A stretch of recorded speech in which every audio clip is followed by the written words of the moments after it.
seems like almost everyone is interested in ancient Egypt. We certainly have a lot of books about it here at the Oosterhout Free Library. The kids in the Egypt game might take it a little far. I'm Miss Melissa with First Page Fridays. The Egypt game was written by Zilpha, Keatley, Snyder. It was illustrated by Alton Rabel and published by Athenaeum, and it's my favorite book about Egypt that we have here, and my kids loved it too. The Discovery of Egypt. Not long ago, in a large university town in California, on a street called Orchard Avenue, a strange old man ran a dusty, shabby store. Above the dirty show window, a faded, peeling sign said A-Z, Antiques, Curios, Used Merchandise. Nobody knew for sure what the A-Z meant.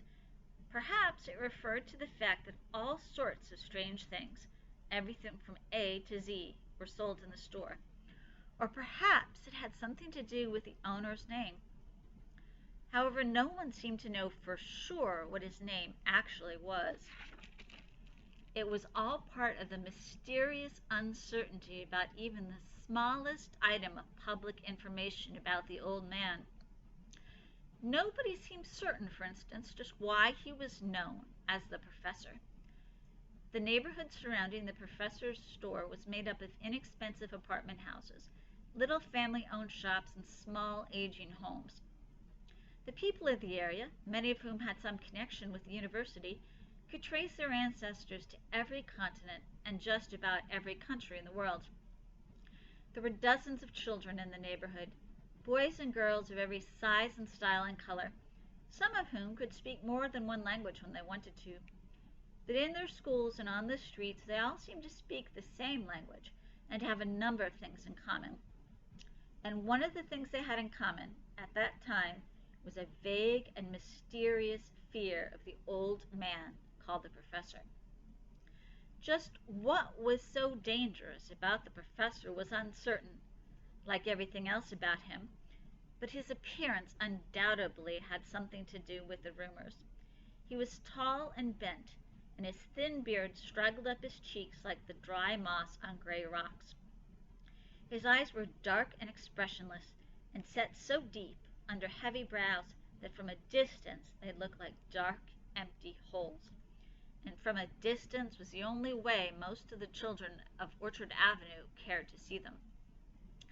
The professor lived somewhere at the back of his dingy store, and when he came out to stand in the sun in his doorway, smaller children would cross the street if they had to walk by. Now and then, older and braver boys, inspired by the old man's strangeness, would dare each other into an attempt to tease or torment him, but not for long.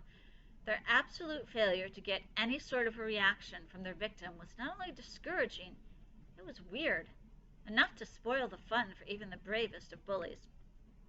Since there were several antique stores in the area to draw the buyers, the professor seemed to do a fairly good business with out-of-town collectors, but his local trade was very small. It was said that he sold items that were used but not antique, very cheaply. But even for grown-ups, the prospect of a bargain was often not enough to offset the discomfort of the old man's stony stare. It was one day early in a recent September that the professor happened to be the only witness to the very beginning of the Egypt game. He had been looking for something in a seldom-used storeroom in the back of his shop when a slight noise drew him to a window. He lifted a gunny-sack curtain, rubbed a peephole in the thick coating of dirt, and peered through. Outside that particular window was a small storage yard surrounded by a high board fence. It had been years since the professor had made any use of the area, and the weed-grown yard and open lean-to shed were empty, except for a few pieces of forgotten junk. But as the old man peered through his dirty window, two girls were pulling a much smaller boy through a hole in the fence. From the inside cover, here are the kids that he's watching. Even to Melanie, who knew that you could never predict what a new kid would be like, April Hall was something of a surprise.